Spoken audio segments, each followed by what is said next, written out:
But then this guy in college, he was a wholesome guy, kind of like a golden boy. I fell for him, and he wasn't interested in that way. That's when it all just crumbled. I was like, he's like the best guy I've ever met, and he didn't want me. I come home that night and I just weep, like just that ugly weeping, that weeping where you don't have energy to do anything else. And I go to God, because he's my genie. And so I go to God and I say, God, please never let me fall in love with another person unless it's who you have for me. I'm done. And I think that was the first time I ever gave anyone willingly control. I'd been trying to finesse my way, manipulate my way, change myself to get what I wanted. And in that moment, something was impressed on me. This thought that comes from not me, that just said, you treat me like a genie and I can be so much more than that.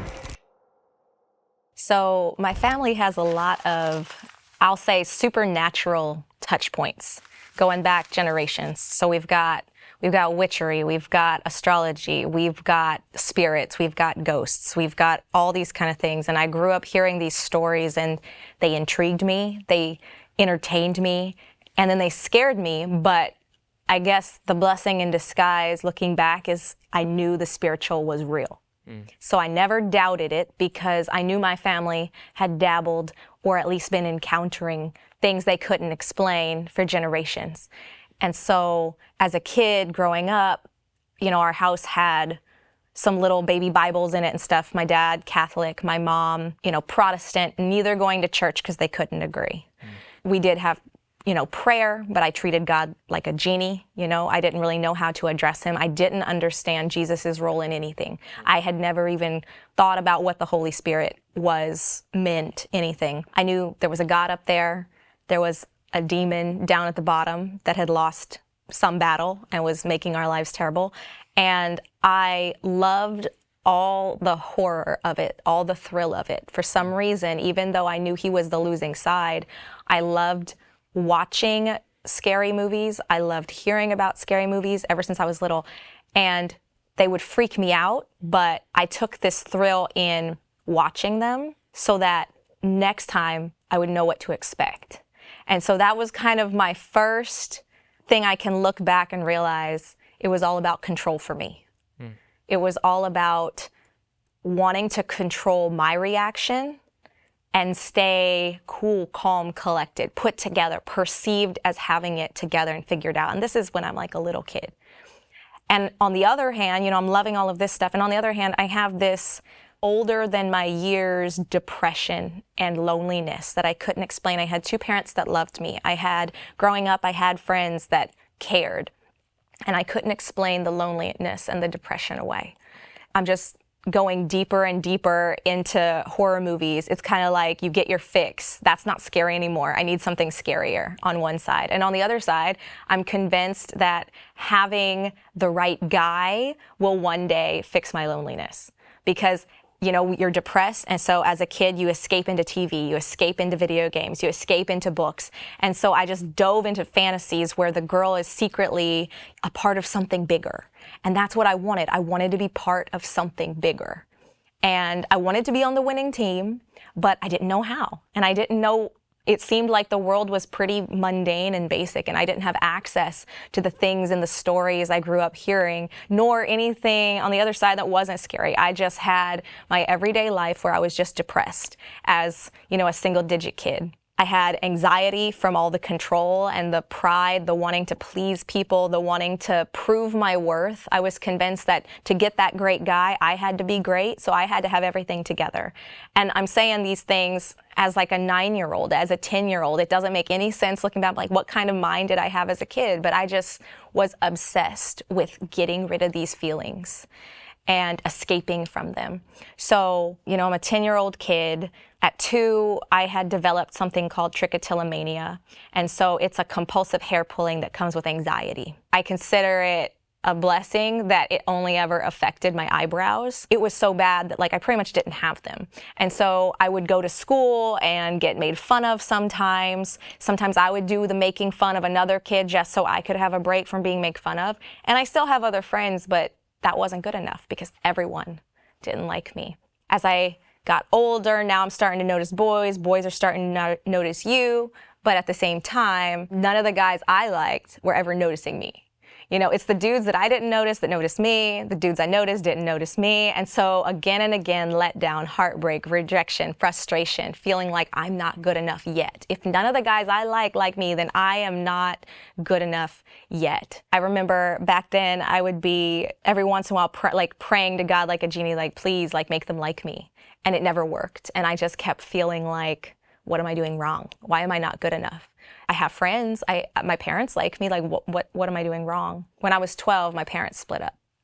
So at that point, I still got to see my dad almost every day, but I lived with my mom. And at the time, I didn't realize that was impacting me, but it just reinforced the need to have a relationship that was now better than my parents, tenfold. It had to be better than my parents' relationship was. It had to be stronger. I had to have it more together. I had to be better than the flaws I saw in myself from my parents. And the pressure just kept mounting. So you go through high school and you start, you know, trying to act like even more, nothing's together in high school. You know, you're changing, you don't know what you're talking about, you're trying to impress people, you're trying to figure out who you actually are, you're trying to get good grades, you're trying to balance it all. I had nothing figured out, but I was still trying to pretend that I did. And then in the background, oh yeah, I'm addicted to pornography since I've been 10. You know, just hiding it, pretending it's not there, and still trying to, you know, navigate that big ball of shame that I have, that I can't seem to escape. And at the same time, I'm kind of justifying it like, well, you know, I have just enough of this background in Bible and my parents raised me, you know, virginity's valuable. You know, it's a gift, and you don't want to just let anybody, you know, mess around with you. So I'm like, well, hey, look, this isn't hurting anybody, and it's going to curb my appetite until I find that one amazing guy that's going to solve everything. So again, control. I'm trying to control my own passion by doing something and exploiting the people on the screen, right? And feeling guilty about it every single time, as soon as, you know, the story's over, as soon as the video stops, you know, feeling that shame, that guilt, that isolation, like I'm a freak. Who else does this? I go through high school, I graduate high school, I get into college, cool, check mark, another thing that makes you have it all together. Now I'm going to be around other people that have it all together. And this whole time, I didn't realize that I really had nothing together. I was really messed up. So thank God that nobody was accepting my offer of relationship, because it wouldn't have lasted anyway. It would have been a huge waste of time, but instead I just was focused on the rejection. So I go to college, and in college, still more rejection, except now it's even more chaotic, because now there's tens of thousands of people on campus, and the emotions are heightened because everybody is solo, you know, and so everybody's like trying to figure out who they are and everything. And I'm starting to, you know, I guess pump up my resume so I have it more together. And at the same time, I'm looking at all that media that I've been going to escape my depression, and I'm realizing this isn't helping anything. Like, all this media I'm watching, like all these things, these movies, these books, they're all just getting darker and darker. The music videos are getting weirder and weirder. Like, what's going on? Why is the world getting worse? I thought we're supposed to be getting better. I thought we were, you know, all this education that we all have, you know, we're supposed to be valuing women. Why are women being more degraded? We're supposed to care about people. Why are we tearing each other down? Why is everything depressing? Why are all the good values, that the few things that I was trying to get with this magical relationship, why are those things being mocked and laughed at in movies? Why is everything that I've wanted being torn down and mocked by the thing I go to for escape? So I started realizing how much the occult, the spiritual world I'd heard as a kid about, how much it was infiltrating things, how much people were falling in love with it and using that as inspiration for the things that I was trying to consume. And it made me feel scared. It made me feel less in control than ever, because now it wasn't just I need to pull myself up by my bootstraps and be a great wifey material. Now the world's falling apart because people are starting to believe in the demons that I've been trying to prove I was braver than my whole life. So I started trying to take more control, You know, when I look back, there's just so many times where I see a big problem, so I quickly scramble to figure out how I can get control.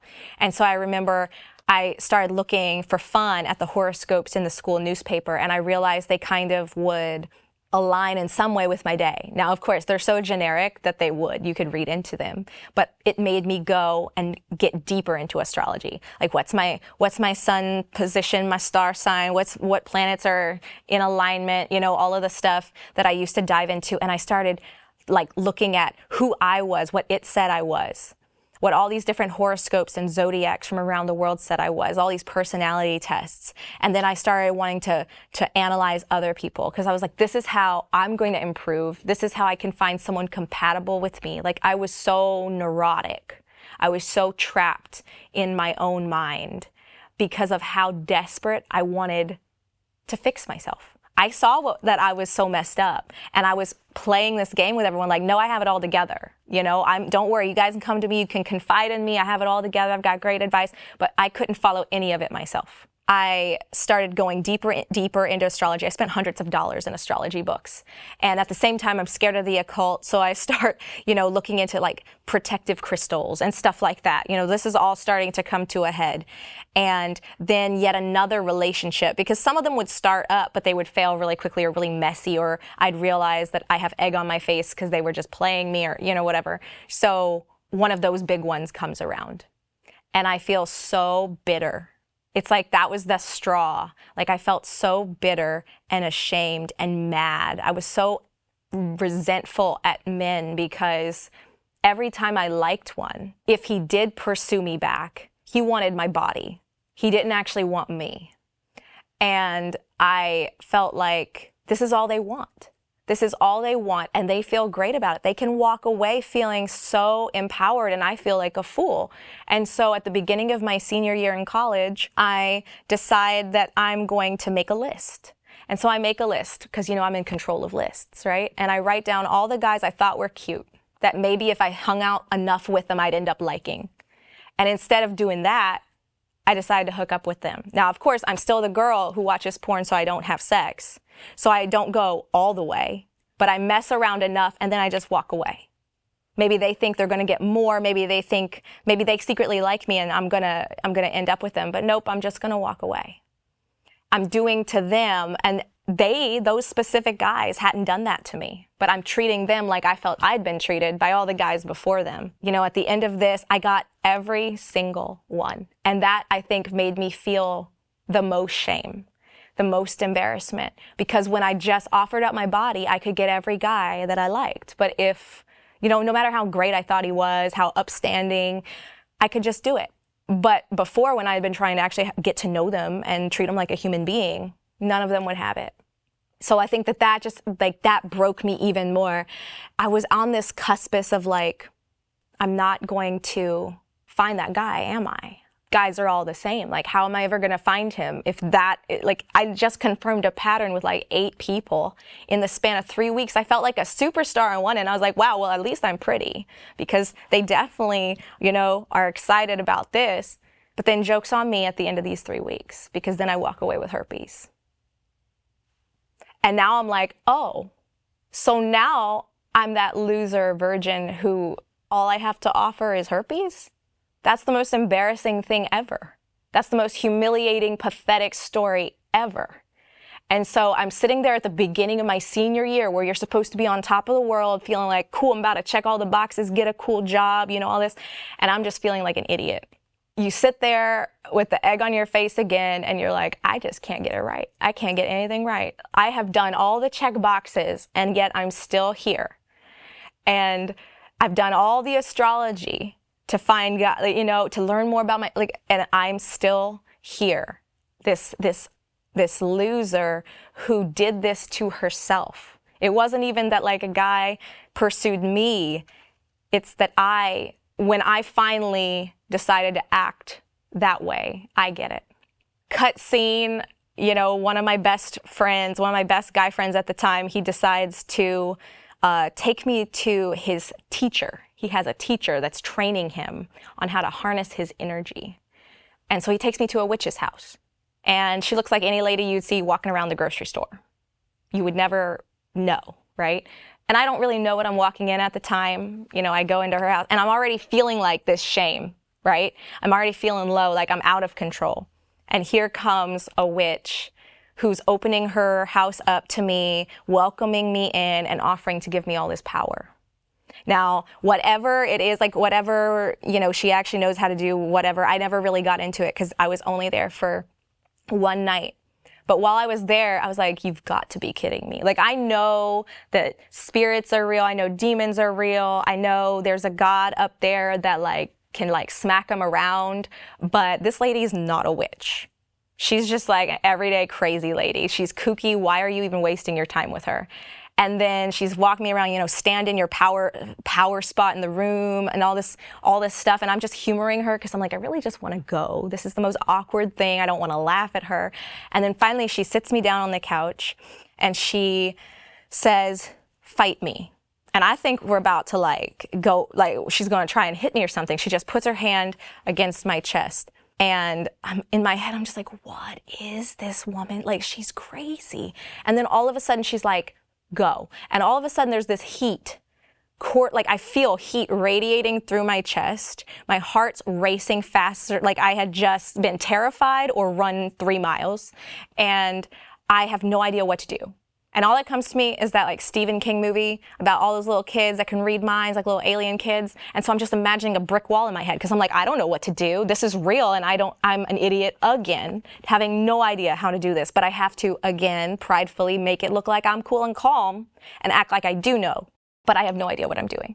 And she keeps yelling at me, fight me, keep me out, keep me out. And I'm clearly not. And I'm so scared. And all I say in my head is just like, help me. And it's like a door shuts and she kind of like comes back and the heat goes away and my heart calms back down and I have no idea what I did. I did nothing, right? I couldn't claim responsibility for that at all. And I realize she's kind of like me. She wants to look like she's in control. And she's like, good job. I can work with you. She quickly turns the tables to regain control by offering me control, offering me what she has. I kind of just laugh her off because I just want to get out of there. And I say, hey, I really got to go. I got class in the morning, got work in the morning. I got to go. Do you need a ride home? My friend didn't. He said she would drive him and I left. Now I feel like this loser, you know, I go home for break and breaks are, you know, several weeks long. And I have this dream. Really inappropriate dream. Wasn't enjoyable, but it was very inappropriate. And when I woke up, I was groggy and the bed was moving back and forth. These are the parts of my story that I used to only tell a few people because it's intimate, it's invasive, it's embarrassing, but these are kind of things that make people feel alone. And so that's why you share them, right? That's why I just feel like it has to come out eventually because I don't want people to feel alone like I did in that moment. I had nothing to make sense of it. It was almost like you go about the rest of your day like time to make breakfast because you have no idea what the heck it was, but in the back of your mind, you're like, that's not normal, that's not right, that's not okay, I don't know what happened to me. But something was there, my bed was moving, and I was awake enough that like I got up and the bed was still moving and I jumped out of it and I was whimpering and then it was done. And so finally I had my own ghost story to tell, but yet I had no explanation and I had no way out and I just chalked it up to my life's crazy. I just went back to college. And then at college, and this was the big one, there was a guy, because I was starting to learn like this God up there, he's the answer. But that's a lot of work, and I'm not ready for work. So I was starting to think about that God up there. And where did that come from? I think because growing up, sometimes I would pray for things, treating him like a genie. But those miraculous prayers would be answered, and I wasn't saying them out loud. And it was almost like a mercy, like I am here. And, you know, I had parents that raise them up in the way they should go. Like I did have some Bibles. I did have some, I knew about Jonah and the whale. Well, I knew the story. I didn't have any idea about the meaning. But Jonah and the whale, God can put a man in a whale. Noah, God can put a man in a boat. You know, Jesus, God can put a guy on a cross. But I didn't get it. But I knew that God was real. And the more I was diving into learning about the thing I was scared of, right? The occult, when I was looking about crystals and all this stuff and what people believe, every other deity was allowed at the party except Jesus. And Jesus belonged to God. I was like, Jesus and this Bible God, they go together. That's his son. And I still didn't know what that meant, but I was like, that's the Christian Jesus. And he's not allowed at the party. You can flip his cross upside down, now you're welcome at the party. You can twist his scripture, now you're welcome at the party. You can speak his words backwards, now you're casting spells at the party. But you can't invite Jesus. So I was learning demons don't like Jesus. That thing that rocked my bed really doesn't like Jesus. But I have to read the Bible to really be with God. That was what I was thinking. And that's a lot of work. Because all I remembered as a kid is like King James. And I hated Shakespeare. I was like, that's not, like, I got to put that off a little longer. I didn't know there were other versions. I didn't know that there was the ESV and the NLT and the NIV. Like, I didn't know there was a one I could really understand.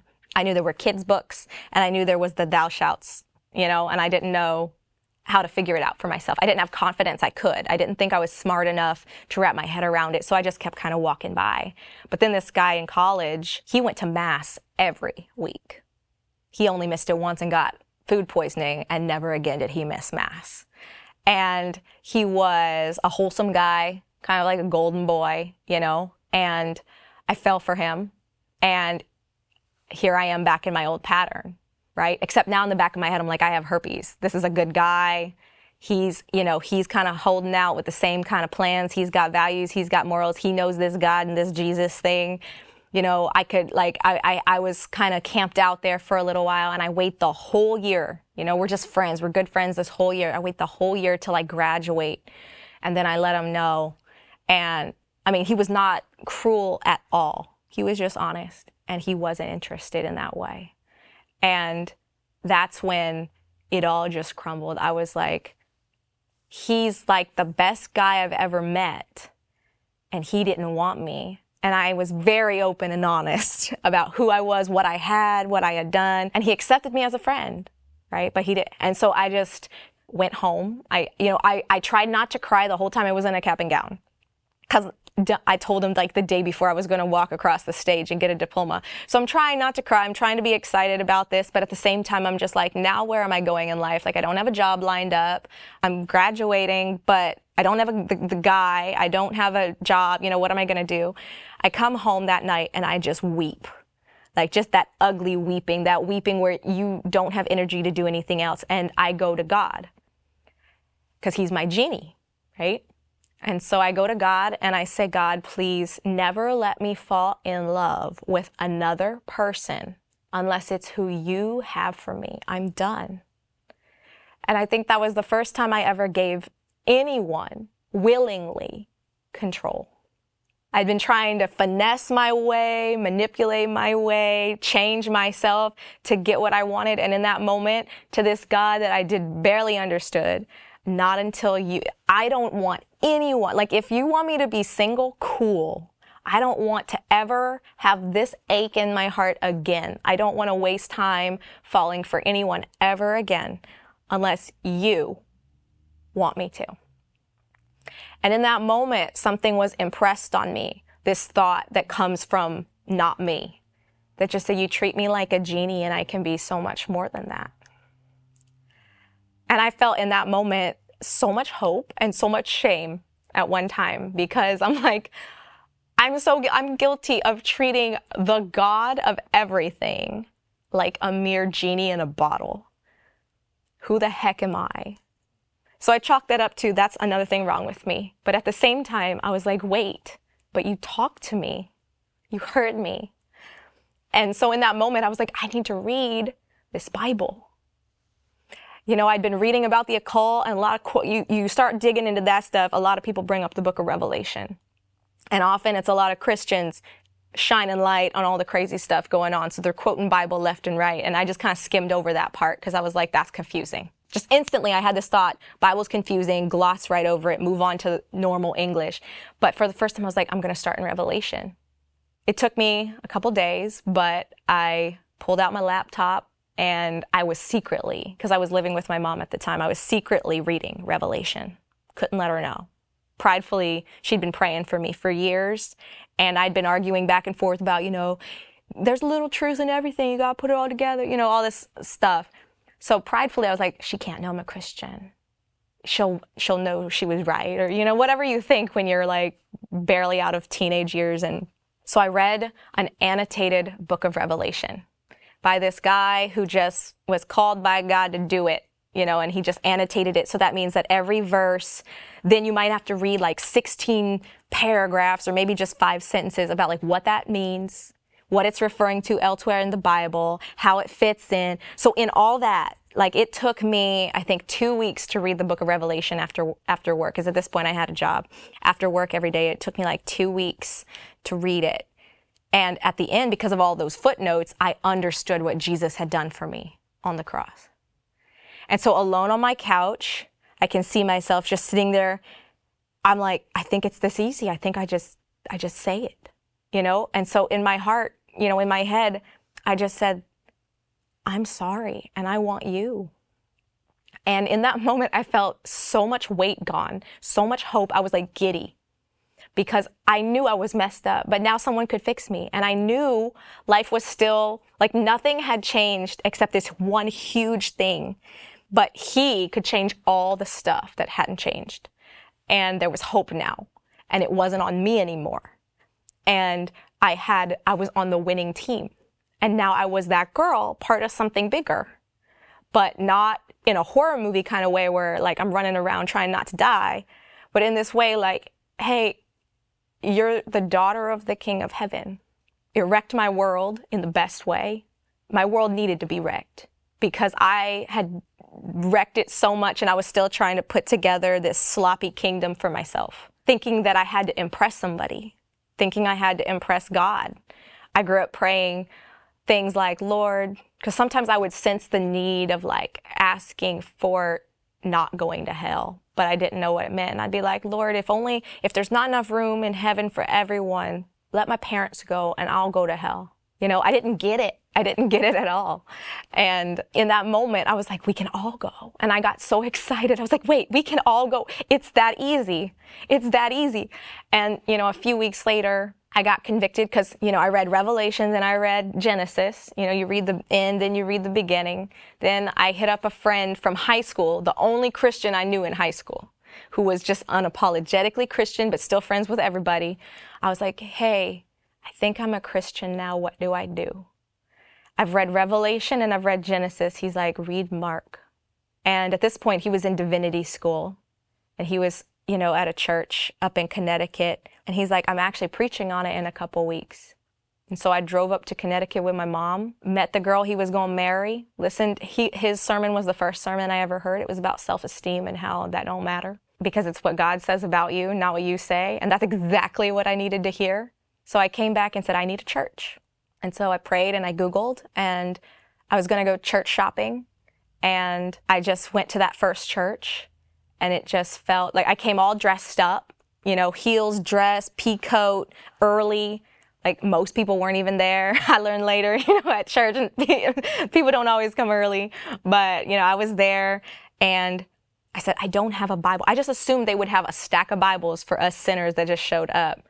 But they found me one because I was like, I don't have a Bible. But I know that's like what you do. You sit and you open your Bible and you read what they're saying.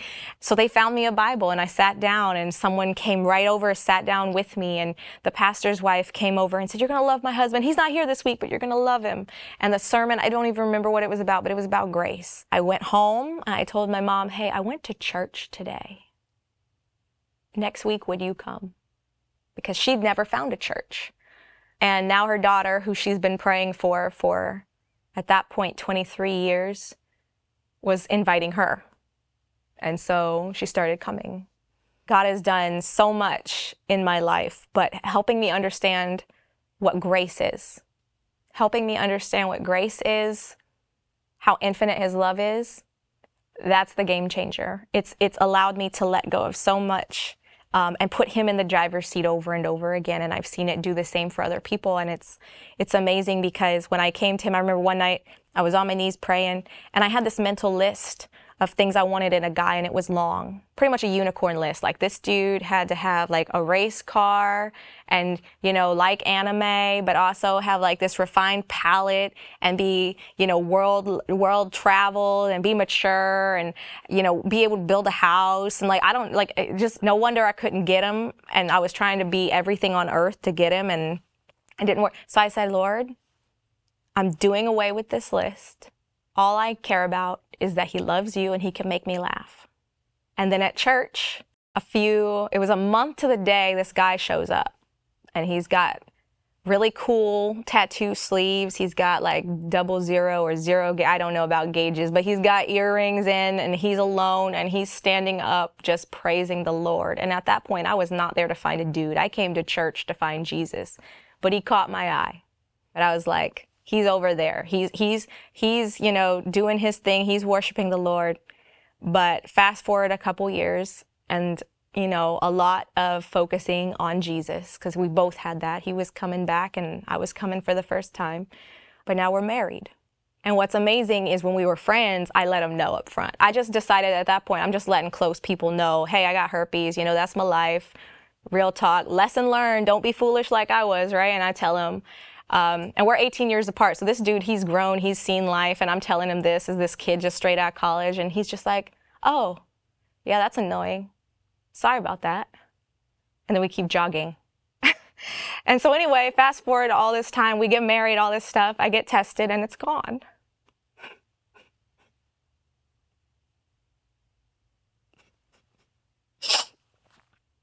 God took it away. Because, and that's not everybody's story. That's not the point. I'm just saying, for me, it's one of the things he took away. There's things in my story, like being addicted to pornography, that took longer. It took a lot of intimacy with the Lord. It took years, but he took that away. He's taken many amazing things away from my husband that he was grappling with our friends, with our family. We've seen amazing stories, and it's different for everyone. I know people now that still struggle with the same things that he took away from me. I still have trichotillomania, and I've come to realize it's because there's still a lesson there. There's still a work to be done there, and so I'm okay with that. I trust him. But we have a beautiful girl. I was about to say baby, because she's always my baby, but she's walking and talking and doing math now, so she's not so little anymore. But this whole life, I realize it's all about giving up control to the only one who's actually in control. And the less of my life I try to hold on to, the more I give to him.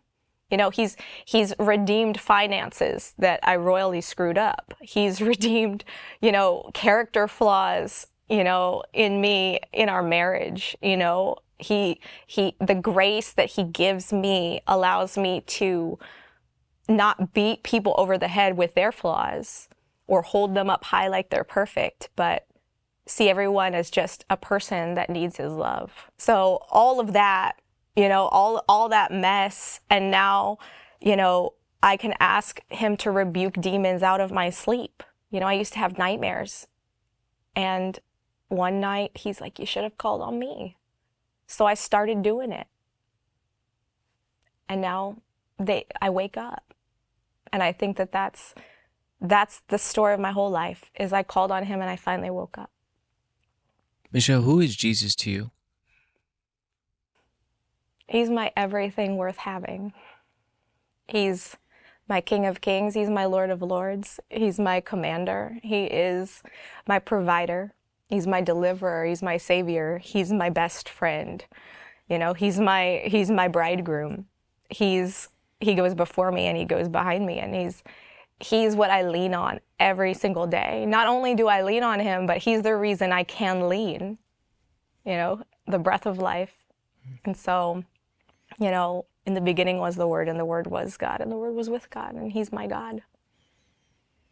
Michelle, for people who are watching your testimony right now and feel they're not in a position to let that control go, and they're in that same place, just holding on because this God doesn't seem real. Yeah. Maybe he hasn't come through in their lives, and Right. they have been asking and asking, Yeah.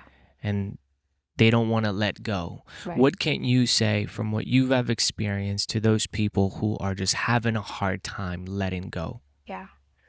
So my favorite verse is actually perfect, because my favorite verse is John 6:43, and my favorite translation is in the NLT, and it's in quotations because it's Jesus speaking, and it said, "Stop complaining about what I said Jesus." He's talking to his disciples.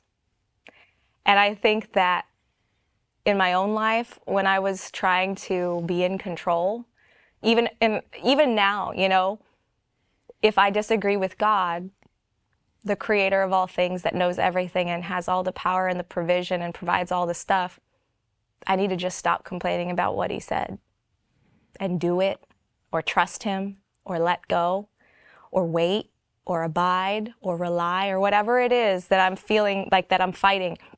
What I got to do is I just got to stop complaining about what he said. So that's what I tell people, is just stop complaining about what he said and try.